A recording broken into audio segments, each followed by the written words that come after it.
Vaya. Om Namo Bhagavate Vasudevaya. Om Namo Bhagavate Vasudevaya. Om Namo Bhagavate Vasudevaya. Om Namo Bhagavate Vasudevaya. Om Namo Bhagavate Vasudevaya. Yes, so, right, this is Chaitanya Charitamrita.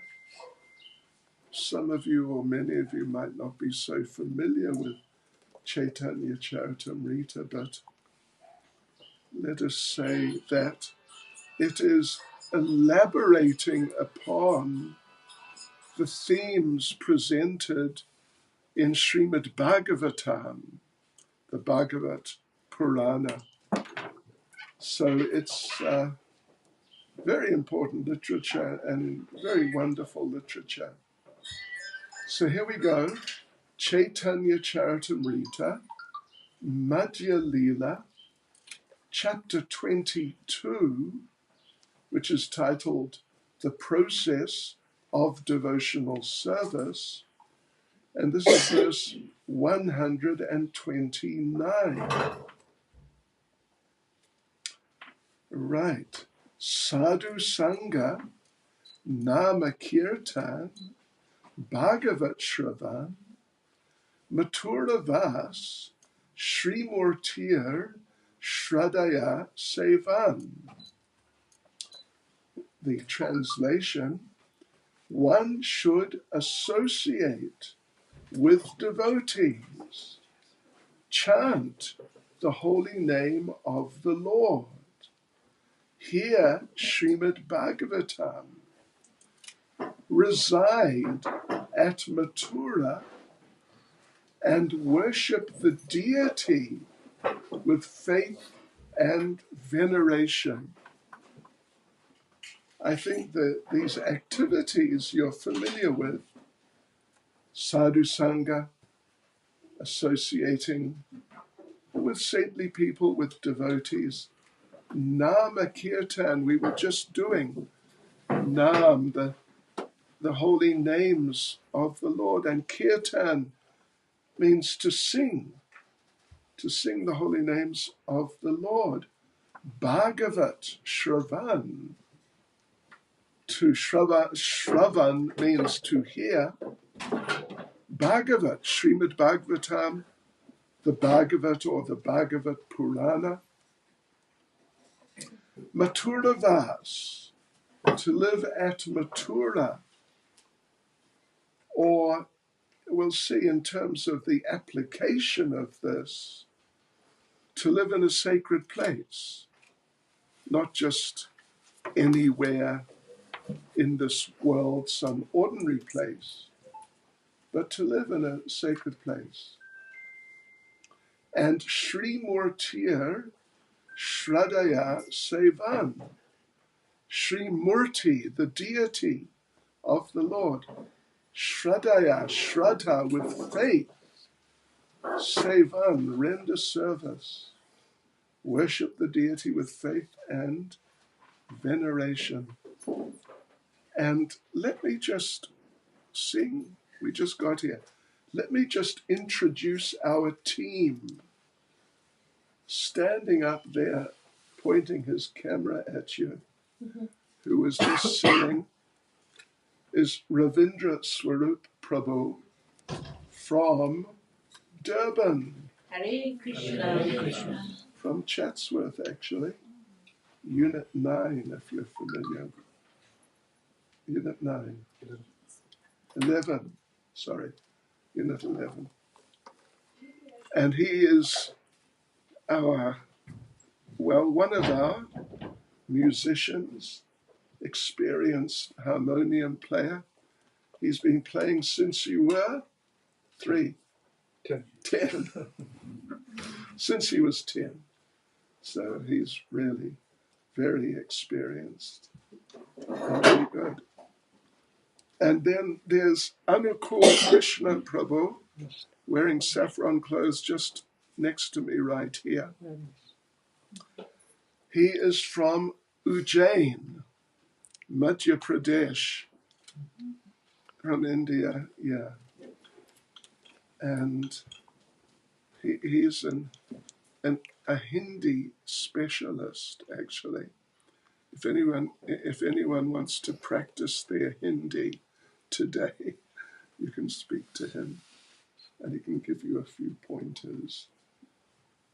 Yes, and then we have Mason Prabhu sitting here, who is playing the drum. He's also a musician. And I think you're going to lead kirtan with the, accordion in due course, shortly. And then, of course, our head is Prabhupada Priya Prabhu, who is humbly sitting at the back. He oversees, I don't know if you're aware, you may know him because he visits these areas fairly regularly, but he's overseeing all of our activities in Mpumalanga and Mozambique. Yes, he lives in Ermelo, and that's us. And then there's me, and I'm your servant here. So here we are. Let me just read that verse again. Sadhu Sangha Nama Kirtan Bhagavat Shravan Maturava Srimurtir Shradaya Sevan.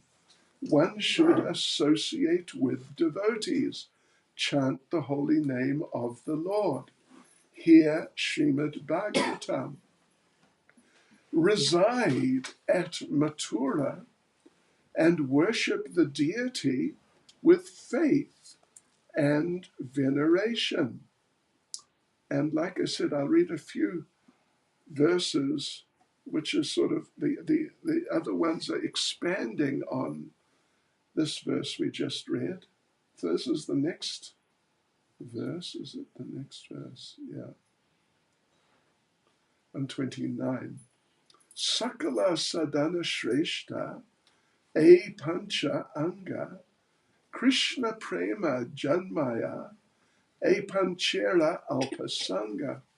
These 5 limbs of devotional service are the best of all. Even a slight performance of these 5 awakens love for Krishna. And let's see. Now he's going to mention one by one each of those 5. And as we go through, I'll say a few words about each. So, verse 131, 130. Shraddha Visheshata Priti Srimurtir Angri Sevane.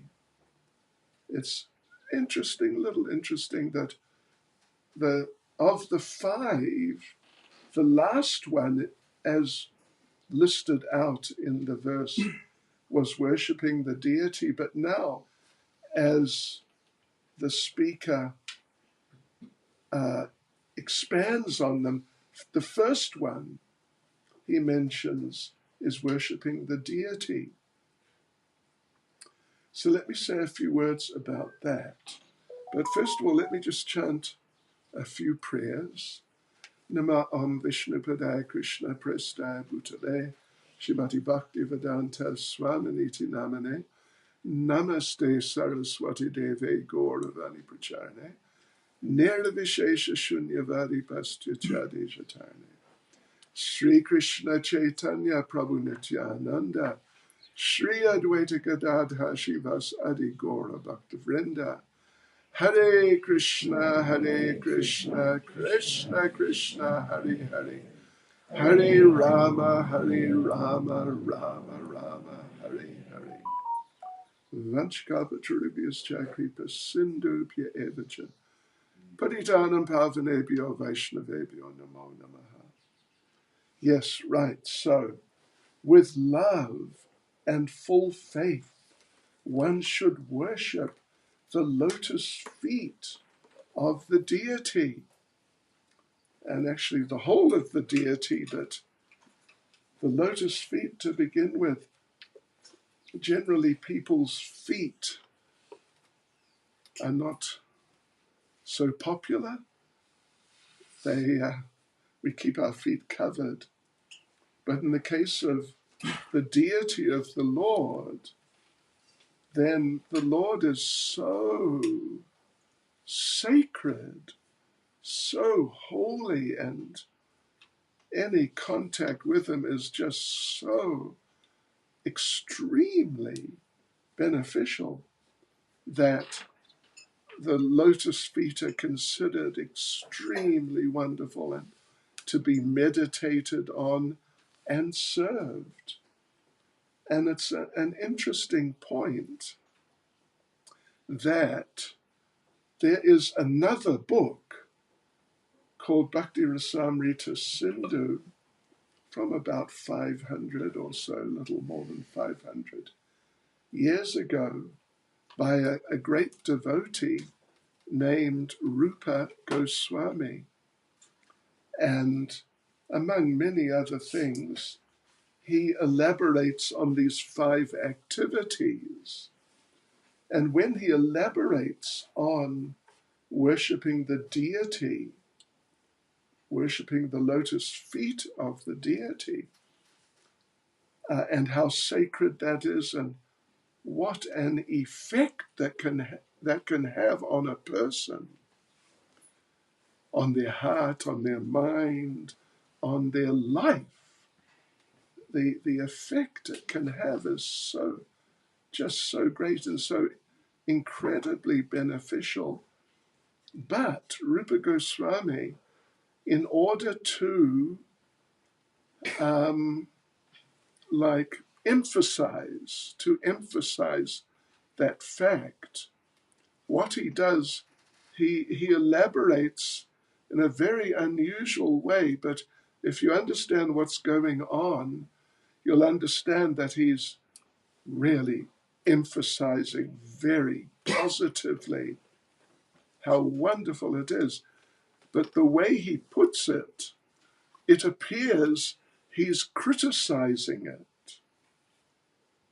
Like, don't worship the deity, that sort of idea. But actually, if you understand what he's saying, then you'll see he is just appreciating so much how wonderful and how effective is worship of the deity. So what he says is, if you go to Vrindavan, I don't know if any or many of you have been to Vrindavan, Mathura, you know that area, just south of Delhi, between Delhi and Agra, basically. Yes, so that Vrindavan area, Mathura, Vrindavan, the whole, it's like a region, is extremely sacred and extremely popular with pilgrims and religiously minded people. For example, today, Saturday, in India, what is it? It's about 3:00 in the afternoon.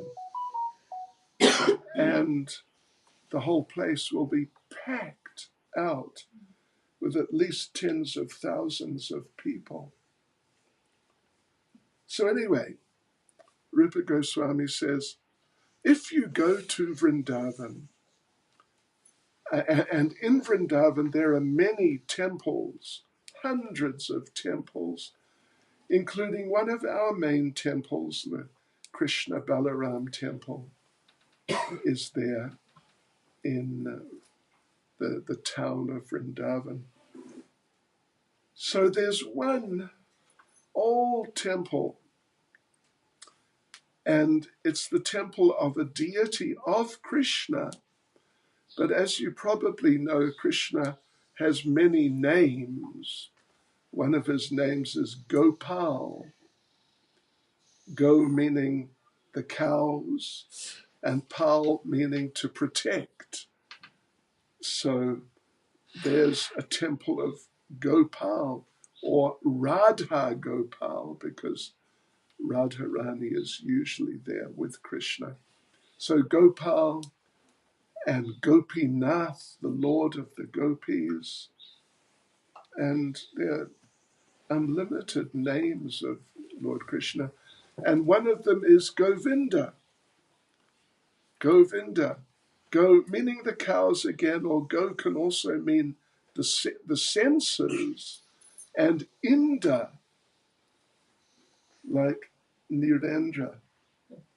Indra usually means king or lord. Yeah. And so Govinda means lord of the cows or lord of the senses. We see, we hear, we talk, we feel, etc. These are our senses. So Govinda means Krishna as the lord of the senses. And Govinda is very popular deity. That temple used to be, well, it still is actually the biggest in the Vrindavan area. And yeah, very, very popular. So inside is the deity of Govinda, Krishna as Govinda. So Rupa Goswami says, if you go to Vrindavan, don't go to see Govinda. And sounds a little strange, doesn't it? But just remember what I said. Don't go to Govinda. Because if you do, if you see Govinda, you'll just lose interest in everything in this world. Money, friendship, so-called love, working hard. The effect of seeing Govinda is such, your heart, where all our emotions come from, your heart will become so purified, you'll just lose interest in everything that's going on within this world. And you'll just want to stay there and worship Govinda. So therefore he says, don't go and see Govinda. Right. Be careful. It's dangerous. Particularly if you want to sort of perpetuate your material existence. It's extremely, extremely dangerous because you'll just lose interest because of Govinda's beauty. Have any or many of you been to our temple in Chatsworth, Durban? Yes. Okay. Well then, don't mind me saying it, it's too late for you already now, because the deity there is like Govinda. So, sorry about that. Your material life. You may not have realized it yet, but it's on the decline, on the way out. Yeah, so it sounds like he's criticizing it. In fact, he says, my dear foolish friend. That's what he says. Not my dear sir, my dear foolish friend. If you go to Vrindavan, don't go and see Govinda. In other words, it's such a wonderful activity to worship Krishna in the deity form that it can just change your life practically and sometimes literally on the spot, just like that. And you become a changed person. So anyway, there's a little food for thought for you there. Think about that. The next verse, he talks about reading or hearing the Bhagavad Purana, Srimad Bhagavatam. Srimad Bhagavatartanam Asvado Rasikai Saha Sajatiya Shaye Snigdhe Sadhusanga Swato Vare. One should taste the meaning of Srimad Bhagavatam in the association of pure devotees. And one should associate with the devotees who are more advanced than oneself and who are endowed with a similar type of affection for the Lord. So that's, yes, about reading Srimad Bhagavatam, hearing Srimad Bhagavatam. Wonderful literature focusing on Krishna, on Lord Vishnu. Amazing literature. And he says, it's interesting the way he puts it, one should taste the meaning. Taste, like eating something really, really special and tasty. I don't know, what's your favorite prasadam, Mason? Pizza. Butter paneer. Butter paneer. Are you familiar with butter paneer? It's very nice. So is pizza, by the way. Some people, some devotees even say that pizza is not really, what would you say? It's kind of not high class because, it's Italian, it's from a different culture. But, it's extremely popular amongst the devotees, I must say. But you know what they say about pizza? Pizza, you have to just hear this carefully. Pizza is all right. There's nothing wrong with it. It's good. It's very good. Because pizza, a pizza, is a self-realized roti. How did you think so? Did you get that? We all know what a roti is, but a pizza, that's like a super duper roti. Anyway, okay.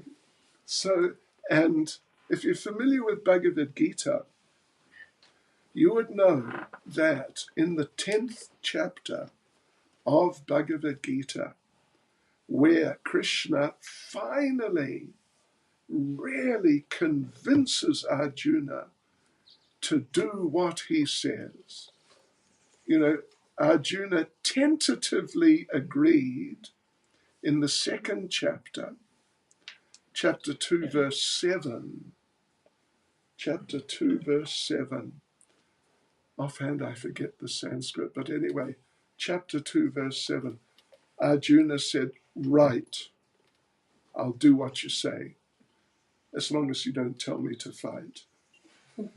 I'll do whatever you say, just order me, but don't tell me to fight. So he's moving in the right direction, but he hasn't got there yet. But then in the 10th chapter, after verse 11, Arjuna becomes convinced, actually convinced. And he says that your words, Krishna, are just so wonderful that my ears have become like tongues. And they just want to hear more, they just want to taste more of what you're saying about spiritual things. So this sort of idea of hearing or reading or studying sacred literatures it's appropriate to use, the sort of the image, the idea of getting a taste for it. In fact, Lord Krishna, in the second chapter, verse 59, I don't know how many of you are very familiar with Bhagavad Gita, but in chapter 2, verse 59, Lord Krishna says, Param drishtva nivartate. Drishtva means taste. Param means supreme or higher.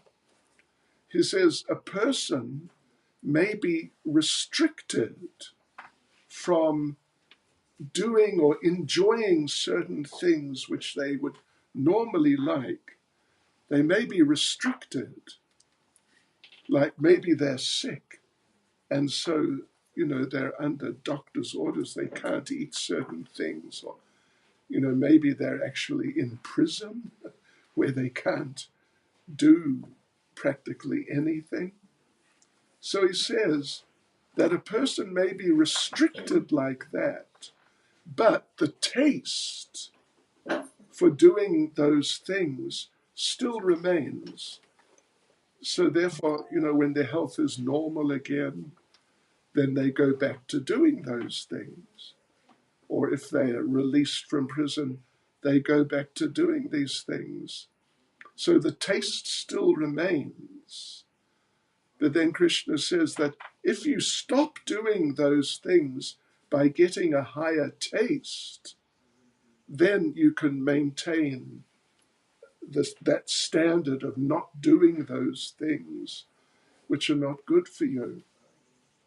So anyway, one should taste the meaning of Srimad Bhagavatam.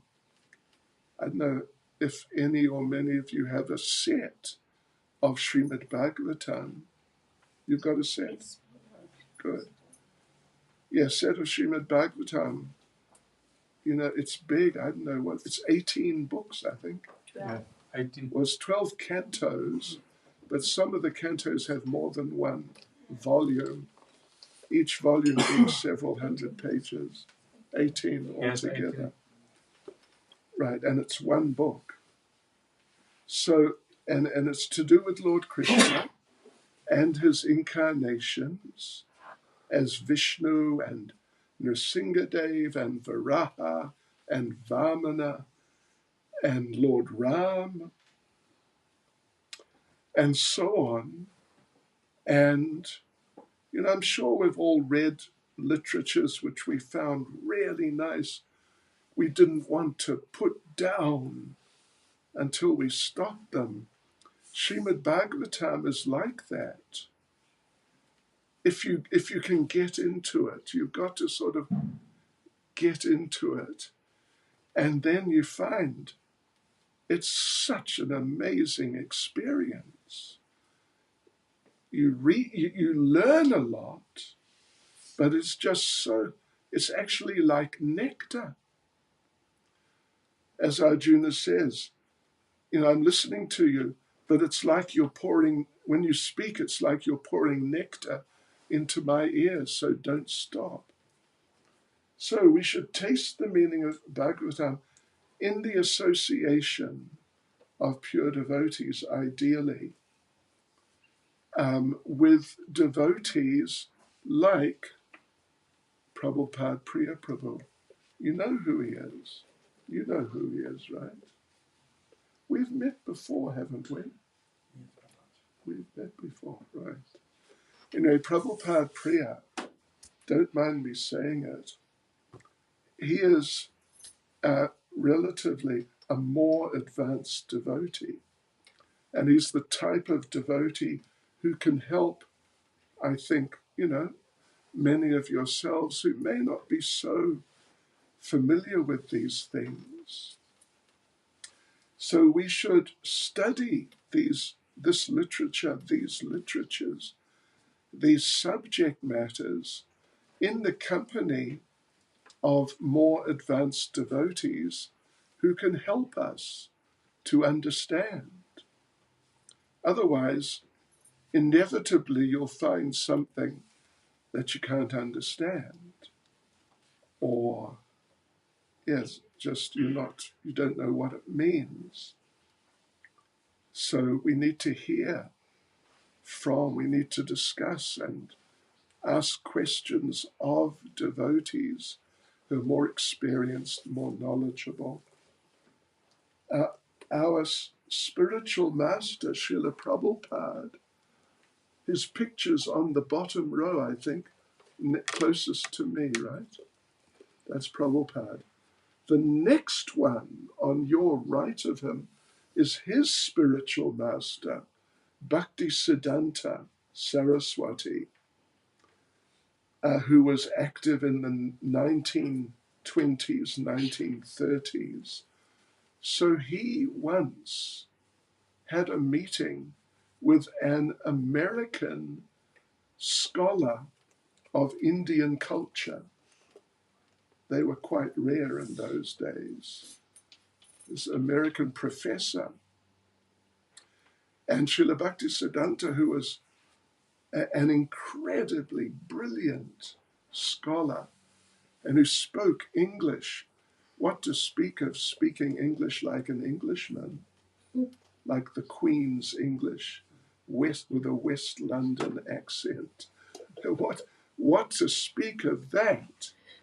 He would speak English, and very few of us sitting here would really be able to follow. It's like dictionary English. Yeah. So anyway, he explained some things to this American professor, and he asked the professor, "What do you think? How did you find my explanation?" And the professor didn't know what was going on at all. He was just lost. Actually, Srila Bhaktisiddhanta explained about the Das avatar. If you're familiar with the idea of the Das avatar, the 10 popular avatars of Lord Vishnu. So he explained each one of them. So what do you think of that? And the fellow was sort of cross-eyed. And he said, I'll have to think about it. And Srila Bhaktisiddhanta told him, no, don't think about it. With your materialistic mind, because you'll just come up with all wrong ideas. So don't think about it. Hear about it from devotees. Then, first of all, you'll get the right information. And secondly, there's a certain potency, Shakti, in the words of advanced devotees. And that Shakti, that energy, potency, helps one to understand what otherwise one might not be familiar with at all. So yeah, we should hear Srimad Bhagavatam in the company of devotees, and particularly more advanced devotees, and devotees who have a similar type of interest in the Lord. That's why we advise our friends. Hare Krishna, welcome, Suswagatam. Sit down and relax. Yeah, we advise people to stay in the company or to just regularly associate with devotees who are followers of Prabhupada, our spiritual master. Then, okay, next one, verse 132. One should congregationally chant the holy name of the Lord and reside in Vrindavan. Yes, so there's two there. Chant the holy names and reside, Mathura Vas. reside in the Matura area, we should chant the holy names because, I mean, there's all sorts of reasons for that, but one reason, maybe the most important reason, is that in this age we're in now, which is called Kali Yuga, the age not of Kali, but Kali with a short A. Kali is a different person from Kali. Yeah, so Kali Yuga, this is the age of Kali, and it's famous as an age of quarrel and hypocrisy. And you may have noticed, if you follow the news a bit, this world is not doing well. There are problems. There are problems. Just when COVID finished, and everyone thought, that's it, problem's finished. But then the Russians attacked Ukraine, and now the Israelis and the Palestinians, my God. And what will be next? We don't know. But don't worry, there will be a next. Drama. And it might even happen here in South Africa. Let's see who becomes the president this year, isn't it? Hare Krishna. Yeah. So anyway, one should chant the holy names because it is what we call, what scripture calls the Yuga Dharma. Yuga Dharma. For this age, this Yuga or Yug in Hindi, the Yuga Dharma means the recommended religious activity to focus on at this particular point of time, because it will help you more than any other activity under the current circumstances. There's a verse, it's in the Bhagavatam. What is it now? Kriteyad Jyayato Vishnu Tretayam Yajato Makai Dwarparam Paracharyavam Kalo, this age, Kali, Kalo Hari Kirtanat. That in the golden age, the Satya Yuga or Krita Yuga, that verse uses the term Krita. Krita means very great value, very wonderful. Krita Yuga. Dhyayato Vishnum. Recommended activity, silently meditate on Vishnu within your mind, within your heart. Then the second age is Treta Yuga, Tretayam Yajato Makai. You should perform fire yagya, fire sacrifice, havam. Dwarparam Paracharyavam means in the third age, Dwapara Yuga, worship the deity, focus on that. But Kalo, in the Kali Yuga, Hari Kirtanat, one should chant the holy names of Hari or Krishna. So, and our experience is that chanting the holy names is, first of all, it's easy. A little child can do it, not to speak of big children. But you're 10, aren't you? You're really big. Yeah. You can do it too. Anyone can do it. To worship the deity, you got to know what you're doing. To do a havan and chant all the mantras, you got to really know what you're doing. But to just chant, as we were doing earlier, anyone can do it.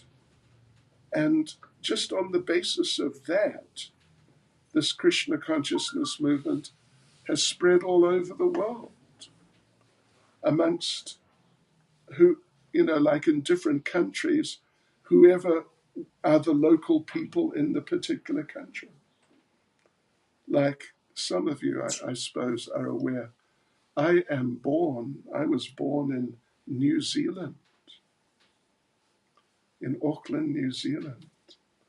And there I was, 1972, studying in the University of Auckland. And who should come but Prabhupada himself came to the university. And Prabhupada was the first devotee I saw. And, what an impact amongst the young people of Auckland and New Zealand. Include Indian people, but just the local people. Just the local people. The white people, the Maoris.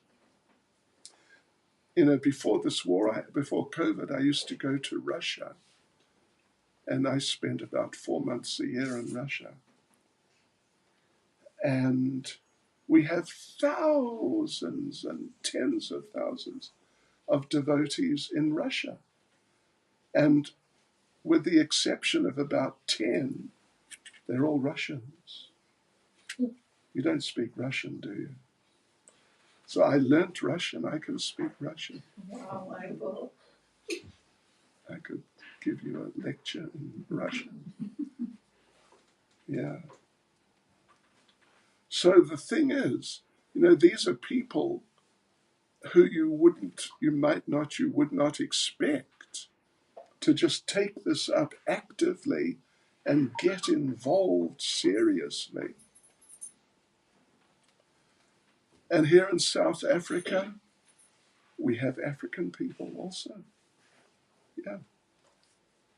So we have quite a number of African-bodied devotees, and some of them are really very good devotees, very serious and understand it very clearly. So anyway, this chanting of the Hare Krishna mantra particularly has very uplifting effect, amazing effect. And then one should reside in, Mathura, the verse said, Mathura Vas. Vas means to live. Mathura. But in the Mathura region, Vrindavan is the main place. So we should all get up, wake up, stand up. We should all go to Vrindavan and just settle down in Vrindavan. Is that okay? Pretty good idea, actually. But the thing is, we might not be in a position to just do that. And in certain respects, I wouldn't even recommend it because, sure, the weather there, if you don't mind 50 degrees in summer, or 55 sometimes, it's okay. And then if in the winter, if you don't mind 0, it's fine. Gets so cold, comes down to 0, and it would snow, but it's too dry to snow. Otherwise it would snow, because snow can come from +3, basically.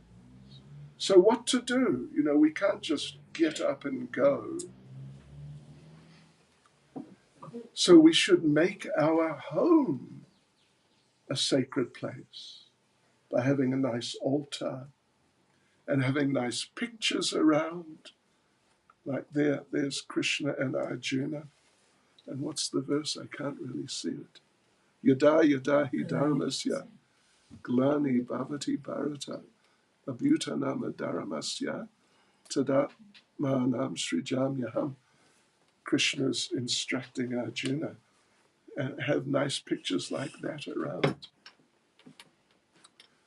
I know one family in Durban, Isipingo, their living room, which is about, I don't know, a quarter, a third the size of this space here. You cannot see the walls because there's so many pictures of Krishna. From the floor to the ceiling is covered. I mean, that's going to an extreme. And you cannot see the ceiling because there's so many pictures of Krishna. But at least we can have some nice pictures around.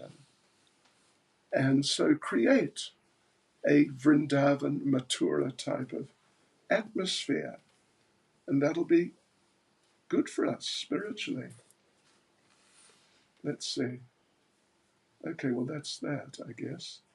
So he says, he concludes, and I'll conclude by saying,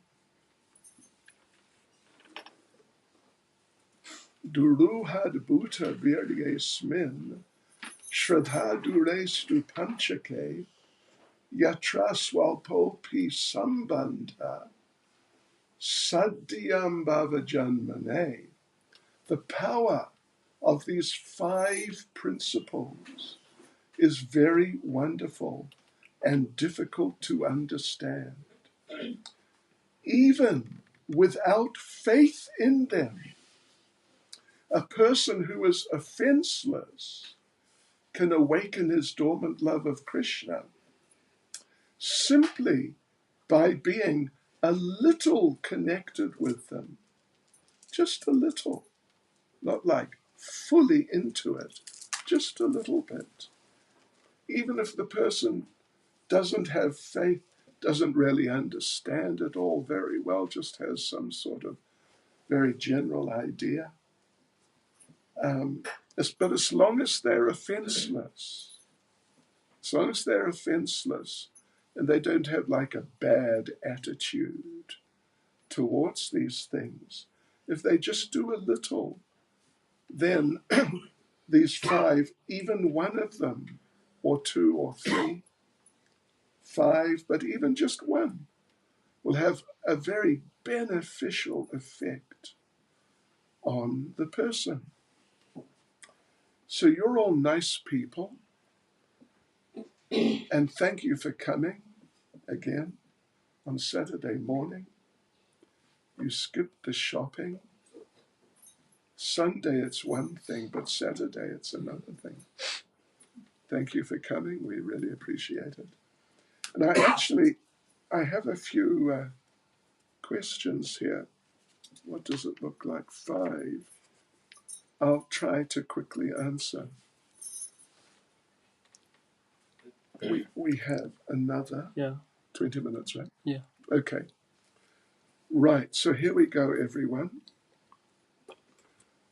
If one is practicing Krishna consciousness without being initiated, can one be liberated? Well, a short answer to that is that if one is really practicing and really trying their best to do things nicely, and not just sort of, playing around with it, if one is actually practicing, but they're not initiated, can they be liberated? The answer is yes, they can. But being initiated is highly beneficial, and particularly if one is trying to take it seriously and systematically practice and make progress, then why would one not want at least to be initiated? There's a list of 64 devotional activities. These 5 we just read now, Sadhu Sangha, Namakirtan, and so on, are the last 5 in the list of 64. But the first one is that one should take shelter of a spiritual master and be initiated. It's the first one. And the second one is that one should learn Krishna consciousness from the spiritual master. So if one is trying to take it seriously, which is a very, very good thing to do, then why would, and if one understood, why would one not want to be initiated? Unless one has not understood and thinks being initiated doesn't matter. So, of course, someone may die. They may be very serious about it, but they may die before they get the opportunity to be initiated. Or, possibility, I suppose, exists. They may be in such a geographically isolated place, like maybe they live in Antarctica or something like that,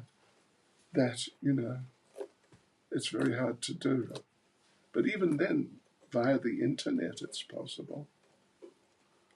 So the benefit of being initiated is, it's kind of like, to some degree, it's like the difference between a young man and a young woman having a relationship, like boyfriend, girlfriend, but they're not married, and then a married couple. There's a difference. I mean, there are some very important differences in the couple, and if they're serious about it, actually being married rather than just sort of, being very informal about it. I mean, to some degree, that's the type of idea one could consider. But the thing is, if you're initiated, it means, of course, you've taken some vows, but it means that the spiritual master who has initiated you has also taken the vow to do whatever he can within his power to help you progress.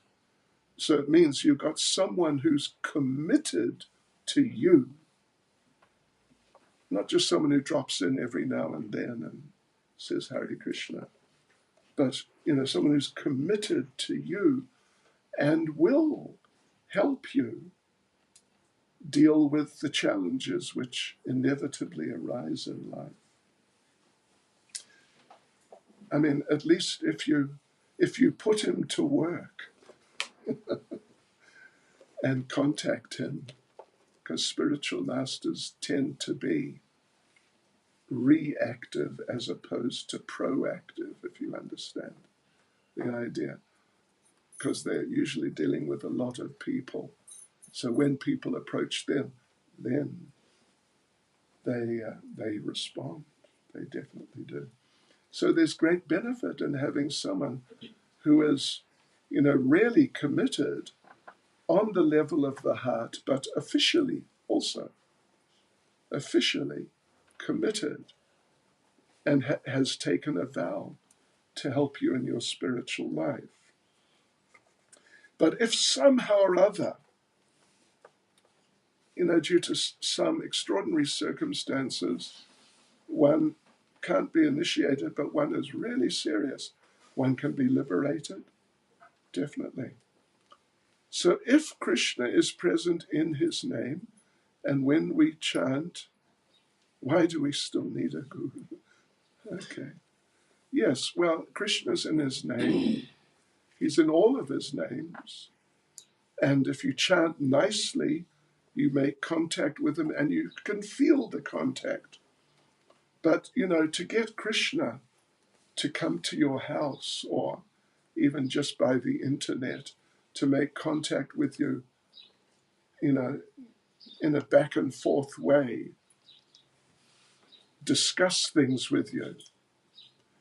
Krishna, like in the deity form, sometimes Krishna speaks to devotees, but we're talking about very, very elevated people. Krishna actually speaks to them sometimes. So, but having a guru means you can ask questions and get answers like even immediately, or at least at the very least quite quickly, get detailed answers and answers which are relevant to you, not just sort of general things that apply to everyone, but like chant Hare Krishna, general, but how you should chant Hare Krishna and what you could do to make your chanting better and more effective. The guru comes into play, you could say like that, on the more personal, detailed level, and highly beneficial. All right, let's see. If a temple prioritizes immediate family and friends in doing service for the Lord, people drive from far to do some sort of service for the Lord. How can this be overcome? For example, to Ermelo. Yes, so we have a temple in Ermelo. It's not big like some of our other temples, but it's nice. I think many of you may have been there. So, but I assume you're aware. If you've been there, you'd be aware. It's a private house.